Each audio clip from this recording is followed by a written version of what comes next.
Pre 10 meseci sam uradio transplantaciju kose, međutim već na samom početku bilo mi je nešto sumnjivo i nisam bio zadovoljan, ali kako su dani i meseci prolazili, nezadovoljstvo moje raslo sve više i više, ali zahvaljujući prijateljima iz Dedox firme koji su me povezali sa Loop Estetik bolnicom, takođe firmom, došao sam ovde i evo danas smo uspešno završili transplantaciju i ne da sam zadovoljan, već prezadovoljan, već sada, da ne objašnjavam zašto.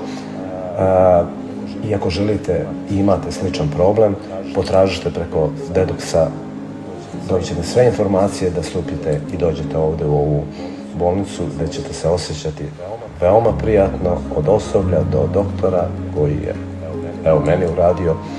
Dakle, nemam reči. Prezadovoljan sam i veliki pozdrav od mene za sve vas, Crni.